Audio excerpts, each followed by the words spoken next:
Hello friends, CKD stock market news channel में आप सभी का स्वागत करता हूं और आज मैं आपके सामने एडलवाइस मिड कैप की चर्चा करने वाला हूं। नेट एसेट वैल्यू देखिए 112 रुपये का है।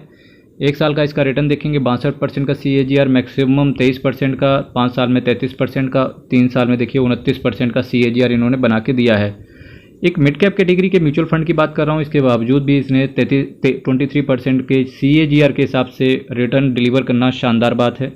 जबकि मैं ट्रैक रिकॉर्ड दिखा रहा हूँ, पिछले 10 सालों का आपके सामने ट्रैक रिकॉर्ड यहाँ पे रखा हुआ है। मिड कैप कैटेगरी में बात करें तो 4th नंबर पर इसका कैलकुलेशन आता है।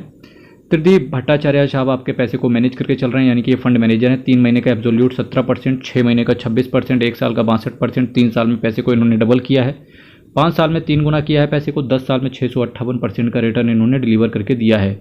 किसी भी म्यूचुअल फंड में जब आप अगर होते हो तो रिस्क आपका वेरिया ही रहता है, तो इस चीज़ को भी आप कंसीडर करके चलें। एडलवाइस, जी हाँ, Edelweiss mid cap direct plan growth की बात करके चल रहा हूँ।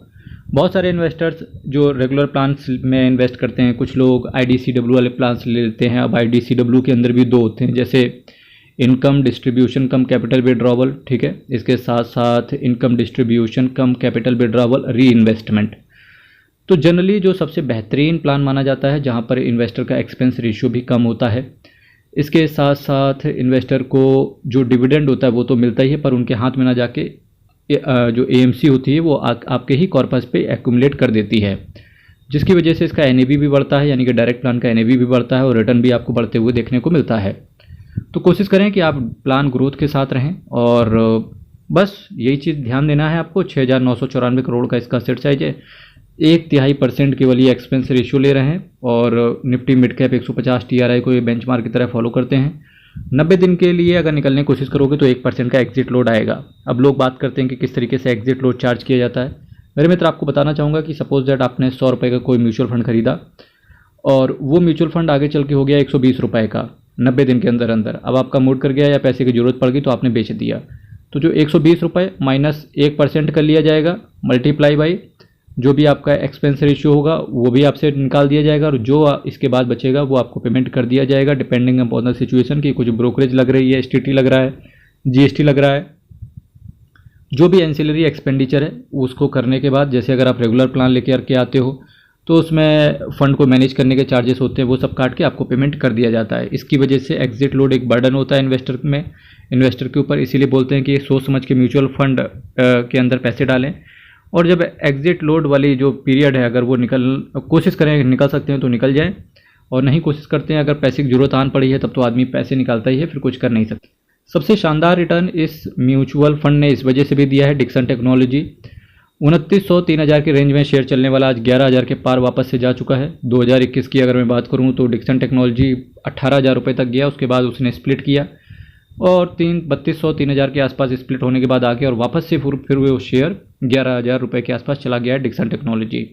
Persistent system, Trent limited, Cummins India, JW energy, Indian bank, Bharat dynamics, federal bank, solar industries, PB fintech, UNO Minda, Bharat electronics, TVS motor, Voltas limited, Godrej property, Motherson Sumi wiring, BSE, endurance technology, Indian hotels, CG power, JK cement, इसके साथ साथ Coforge, Bharat heavy electricals यानी कि BHEL, Kajaria ceramic, Mazagon dock shipbuilders, Titagarh wagons, NMDC, max healthcare, APL Apollo, JB chemicals, Radico Khaitan, Ajanta pharma, Cholamandalam, Sundaram finance, Dalmia Bharat, Shriram finance, KEI industries, can fin homes, multi commodity exchange, Bikaji foods, Jindal steel, Phoenix mills, oil India, Karur Vysya bank, Aster limited, Grindwell Norton, Mphasis, Indus tower, Balkrishna industries जैसी कुछ दिग्गज companies के अंदर इनका पैसा पड़ा हुआ है।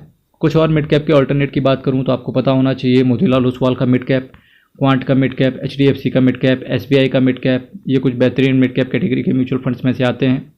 वहीं अगर मैं एडलवाइस AMC से रिलेटेड आपके सामने चर्चा करने की कोशिश करूँ, एडलवाइस AMC 1,41,724 करोड़ के एसेट अंडर मैनेजमेंट से होकर के आती है और टोटल ये 148 स्कीम को मैनेज करके चल रहे हैं। बहुत ज़्यादा स्कीम है, बहुत बड़ा कॉर्पस है, बहुत बेहतरीन AMC है, काम भी अच्छा कर रही है, फंड भी देखो अच्छा है, एक्सपेंस रेशियो भी ठीक है। इन्होंने 1 साल का एग्जिट लोड ना लगाते हुए केवल 3 महीने का एग्जिट लोड लगाया, या बोल दें आप 90 दिन का एग्जिट पीरियड लगाया है कि अगर आप 90 दिन के अंदर निकलने की कोशिश करो, क्योंकि एटलीस्ट एएमसी को 90 दिन चाहिए कि आपको वो रिटर्न डिलीवर कर सके जो जिस भी एक्सपेक्टेशन के साथ आप आए थे। चैनल को मेरे मित्र सब्सक्राइब कीजिएगा, वीडियो को लाइक कीजिए, कोई डाउट हो तो कमेंट कीजिएगा। हर हर महादेव, अयप्पा शरणम, हरी शरणम। बहुत बहुत धन्यवाद।